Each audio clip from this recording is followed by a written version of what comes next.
Welcome to this Newswise Live expert panel. We're joined today with experts from the American College of Surgeons to talk about National Cancer Survivors Month. So I'd like to introduce first Dr. Kirstein. If you could please tell the audience where you work and a little bit about your role, and introduce the idea of National Cancer Survivors Month for us. Absolutely. Thanks for having me. So I'm Lori Kirstein. I'm a surgeon at Memorial Sloan Kettering Cancer Center, and I specialize in breast cancer. I also happen to be the current chair for the American College of Surgeons Commission on Cancer. And I'm excited to actually be here to talk about National Cancer Survivorship. So National Cancer Survivors are a large and growing population in terms of who they represent in the United States today. And they have a lot of special needs and long-term goals. And so I'm happy to represent and talk about what they're looking forward to as they survive cancer. We also have Dr. Baffa. Dr. Baffa, if you'd please also introduce yourself and tell us a little bit about your perspective on cancer survivors. Yeah, so hi, I'm Dan Boffa. I'm one of the thoracic surgeons at Yale New Haven Hospital.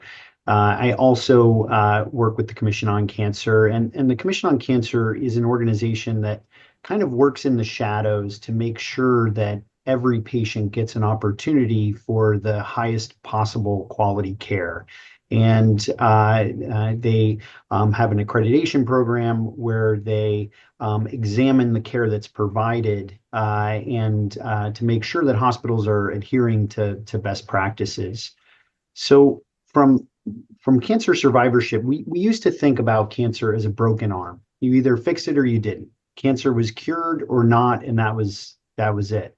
But we realize there's actually a whole lot more to the story. And survivorship refers to all the things that patients need to allow them to get back to living a full life.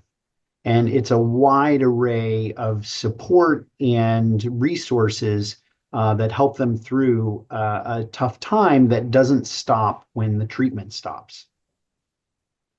Dr. Kirstein, go ahead, please add to I that. was going to say, just to add, what Dr. Baffa mentioned was so important. One of the things that the Commission on Cancer focuses on is everything from screening to survivorship. And we have a standard for our hospitals in order to make sure that our hospitals who are COC accredited have met those standards and have different services available for different areas of cancer survivorship. And so, the Commission takes this very seriously and tries to align what we do with all the national standards to make sure that people who survive cancer go to a facility that has their needs met and can recognize those opportunities that are available to them. So what does surviving cancer mean in the context of this commission and how you're helping patients in this situation? Dan? Well, it means different things to different people. So the way back when, if you were lucky enough to survive your treatment, you lived in a constant state of fear that if it came back, there was really nothing that can be done.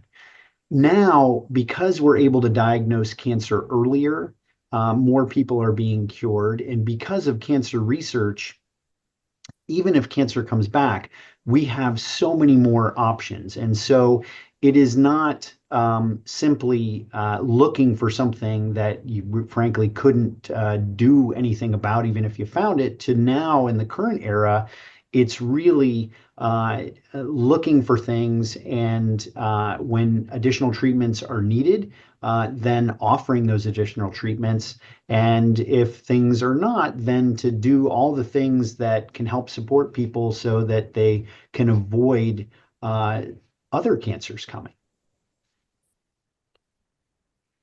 If there are new treatments, there's more success in people surviving cancer. How much is the community of cancer survivors growing? What are we looking at in terms of how many patients are included in that group? Currently, there's about 18.5 million cancer survivors in the United States, which, if you think about it, represents about 5.5% of the American population. And by the year 2040, we expect to have about 20 million cancer survivors amongst the United States population. So it's really large and it's growing. And as Dr. Baffa mentioned, these patients have a lot of really specific needs after they complete their treatment for whatever that means. And the range of things that these 20 million plus people are going to need range from physical and emotional, psychological, financial, social needs that are just becoming recognized on a really large scale level. And so it's really important that we always have that as in the back of our mind when we're taking our patients from active treatment and into this survivorship role. A question from the audience: what evidence-based nutrition and lifestyle strategies have shown promise to improve the long-term outcomes for these patients? And how can we educate the survivors and caregivers about these kinds of options? Great question. So, research has really shown that healthy diet and exercise really help improve survivorship for a number of cancers, as it would for just a human being on the course of life. So, daily exercise, if you look at the American Cardiac Association, it's 150 minutes of cardiovascular exercise a week, and that could be even just walking. Low-fat diets, to lower your cholesterol, and for some different cancers, there's obviously some dietary recommendations about high fiber for colon cancer, low alcohol intake for breast cancer. But these are really, if you think about it, just sort of healthy lifestyle, healthy diet and exercise in general.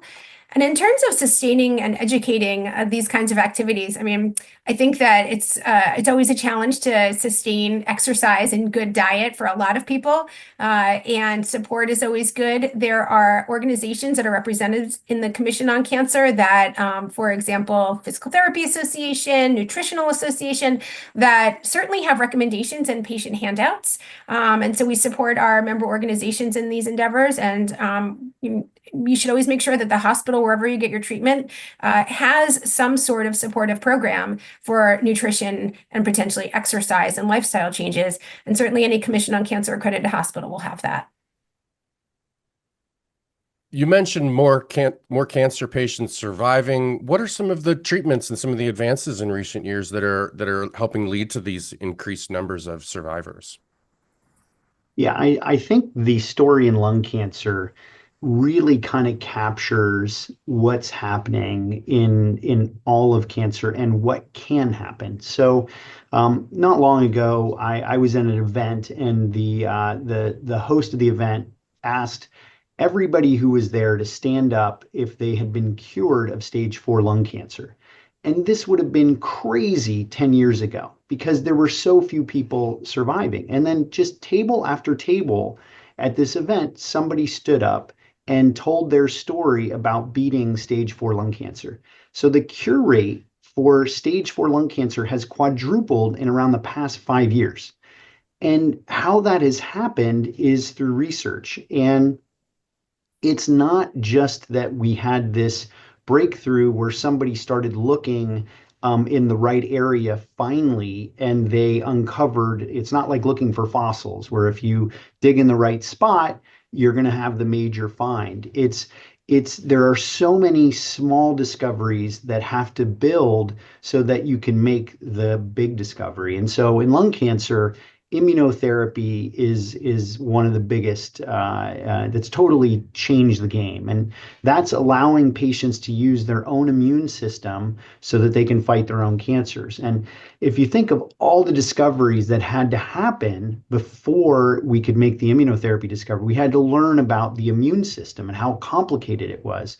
We had to learn how you change it, how you interact with it, and how to make drugs and how to safely give those drugs to patients. And so we're just starting to chip through, and all of these small gains, we're now getting bigger and bigger chunks of returns on these investments. And so it's just such a great story of how a whole spectrum of research that much of it didn't seem like it was going to save anybody's life has culminated into this era of breakthrough after breakthrough, and we're really reaping these benefits. And so it's really just an unbelievably exciting time in lung cancer.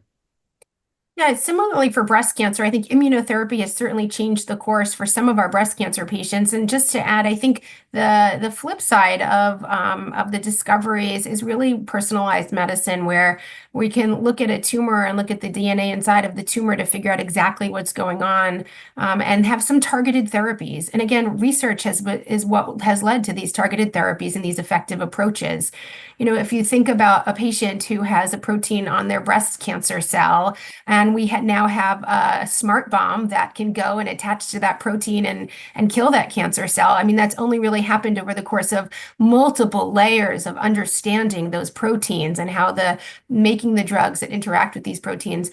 But understanding sort of the DNA of the tumor itself and the cancer and how it works has really changed the course of breast cancer, not only for patients who are in the general population, but those who may also have an inherited mutation for a breast cancer.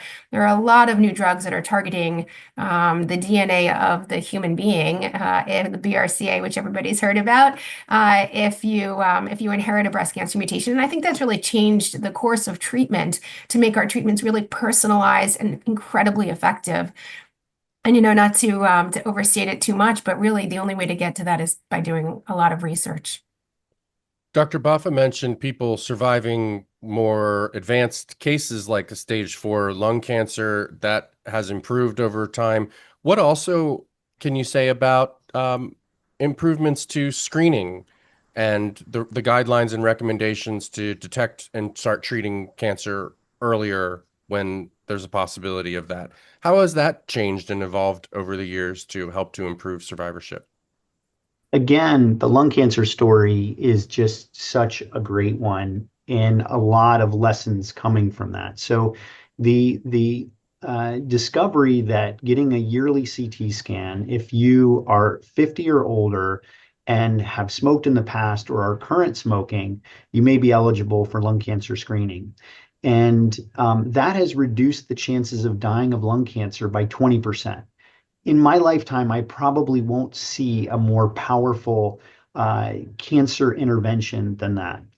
The heartbreak of lung cancer screening is that of all the people who are eligible, only about 15% of people participate. And there's a whole bunch of reasons that we've learned as to why people don't, but it equates to tens of thousands of people having avoidable deaths each year because they miss the opportunity to diagnose their cancer when it's earlier. And so that's much lower rates of participation than we see for colon and breast cancer, which are around 75% of eligible people. I think that lung cancer carries some stigma where for a long time, there weren't a lot of curative options, and the chemotherapy made people really sick, and the treatments really rough people up. Now the treatments are largely minimally invasive if you have surgery, and the vast majority of people are getting back to their set themselves and getting back to their quality of life. Now, we're not there yet. I don't want to be misleading, but we have made so many gains. But if you want to save somebody's life, have them be screened for CTs for lung cancer if they're eligible. You just do 300 scans and you save somebody's life. So it's an incredibly powerful tool. Yeah, and I would say, you asked how does early detection or screening lead to survivorship? And, it's the old adage, early detection saves lives. And if you can get a cancer when it's nice and small and treat it, it's much more curable and therefore will have more survivorship. And, you look at breast cancer, and I think that the guidelines for screening have been incredibly confusing over the past 10 years or so, where they've flipped, from one age to another. And, there's a reason why 75% of women get breast cancer. And there's a lot of, not breast cancer screening, and they show up for their mammograms. And I think that the patient advocates have done a really good job at getting the word out to make sure that women get their screening. And I think that there are some misnomers about breast cancer screening. I think there's some worry about mammograms themselves causing breast cancer. And I just want to dispel that myth that you have to give 10,000 women 100 mammograms to cause one breast cancer. And the amount of radiation that you get from one mammogram is less than you would get by flying in a plane. And so there's absolutely no reason why we wouldn't get a mammogram. And the other thing that I hear is that mammograms hurt, right? So it's true, they can hurt a little bit for very briefly, but think of all the other things we do for beauty that also hurt. And so I would say it's really important to be able to get those mammograms. The mammogram is a really great story on a widescreen screening study, essentially, that was able to reduce death from cancer. And so the more we can encourage women to get their mammograms, the more we'll have survivors out there. When treating a patient newly diagnosed with cancer, how do you incorporate plans for their survivorship phase of things from the very beginning? Is that something that you're currently doing? Is that part of what the goal is of this commission? Yeah. So when I meet a patient, one of the first things I try to do is understand what's most important to them and what their priorities are for treatment. And that may sound silly. You may say, obviously, cure, but we all want to live as long as we can, as well as we can. And as well as we can means different things to different people. And so very early on, I try to understand what are the things that are most important to them and focus so that their treatment recognizes that, and that we start early if we need to have some interventions and support to make sure they can get back to the things that are important to them. So, for instance, if they're very active and they're a big hiker, that we make sure that if there's a treatment that is going to affect potentially their ability to do those things, that we have a plan to get them back conditioned, and we have a plan that the surgery respects and saves as much of the tissues needed to do the things that are important to them. If somebody, for instance, is at an age that they're interested in a family, well, their priorities may lie in preserving their ability to have children. And so I think understanding that and having that conversation early and helping patients kind of understand themselves, because it's not a normal thing for us to put front and center the things that are most important. But that partnership is just so critical. Yeah, I would agree. And setting expectations also, I think, is super important about what to expect after treatment is over, right? So whether it's physical or emotional or even just the follow-up appointments. And, there are some national guidelines for cancer survivorship, and they have multiple domains, so to speak. And the Commission on Cancer requires our programs to have an assessment of all of their cancer survivorship activities and report on patients, numbers of patients who are offered these activities, so that we can ensure that the programs are constantly in a state of improvement and increasing their outreach and doing this within the domains that are known and nationally defined for cancer survivorship. And I think those are the kinds of things you have to think about when you talk to your patients. It is what Dr. Boffa said about understanding who that patient is and what's important to them, and then being able to take that and transition it into what happens when you're done with your cancer treatment. How are you still going to be monitored? How are we still going to support you? And in what ways can we make sure that the environment in which you're treated does that? With cancer survivors, what are some of the challenges that they face that are not obvious to some people that people might find surprising? So I would say that it's similar to some of the ones they face while they're going through active treatment, which some physical challenges, as Dr. Boffa just hinted at. They have emotional challenges about, some of the patients have survivor's guilt, or they have a depression, or they have some anxiety when treatment is over, that they're not being watched as closely. There are some social challenges. I think that cancer is a time that is one of these life-defining moments. There's the time before diagnosis and the time after diagnosis and treatment. And socially, people can feel a little bit isolated or not quite as connected to their family members or support systems.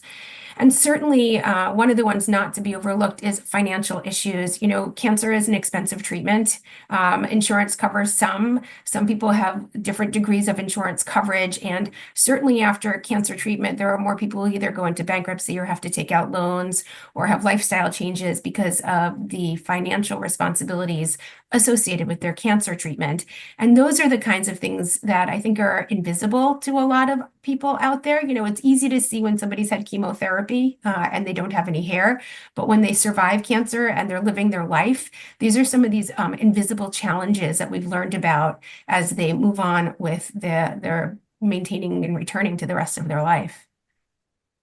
What do those survivors need from their friends and family in this phase of things that they should be asking about or offering support for? Yeah, I think that if there's somebody who's gone through what they're going through, I think that's a huge boost to know that you're not going through something alone.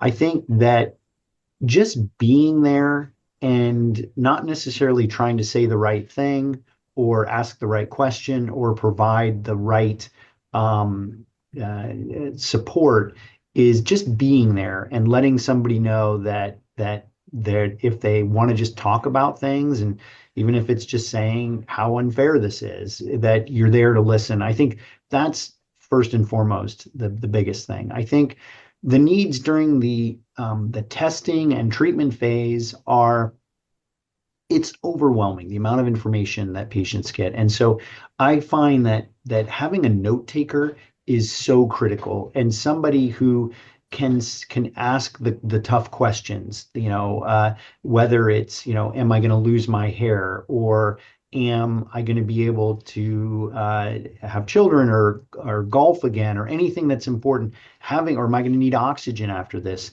Having them sort of ask the questions that they may be able to process a little faster because the information is kind of overwhelming. I do think that when you're picking a facility to participate in your care, you want to look for things that indicate that they are also thinking about survivorship. So, for example, the Commission on Cancer makes it so that every hospital has a leader that thinks about survivorship and a team that focuses on survivorship. So at least they are reviewing the programs they have and the support resources to make sure they're being used, that they're being accessed, and to constantly say, is there a way to make them better?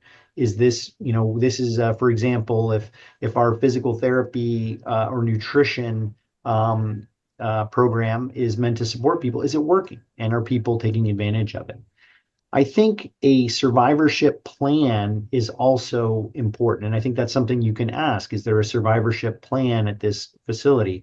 And the survivorship plan is kind of a map after treatment to say, okay, when do I need tests so that I know that get to start scheduling so I know what to expect?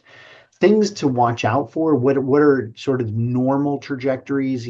Should pain be going away? Should numbness be going away? And red flags to look out for. But also, we talked about lifestyles. So helping people quit smoking.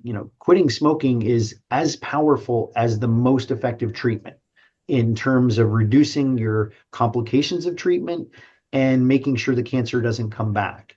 And so I think those are just a few examples. I also think support groups are so key. I try to have my patients talk to patients, and we've been blessed in Connecticut with some very generous patients who are willing to give their time and just let people know what is on the other side of treatment. And I do think that programs that are support groups are incredibly helpful. Yeah, I agree with everything you said. I said the one thing that I would just say is, and I see it with the breast cancer patients specifically, is survivorship is a journey, and that what you look like physically after you first finish your treatment may not be what you look like a year or 2 years or 5 years down the road. And I think it's really important that patients recognize that, and that you have friends, family, but also your team, your care team who check in regularly. That it isn't just a complete like, hey, you survived, bye. That it really is in a few years, how do you feel about how you look? And, I mean, breast cancer, I think in general, lends itself to this sort of thing because it's such a part of an identity of a woman. But I really think that it's important to remember it's like with anything in life, it is really a process and not a destination. And you need people, and you need groups, and you need facilities like COC facilities that will support you along the entire length of the journey. Thank you so much for joining us, you. and thank you everyone for attending. Namaste and good luck.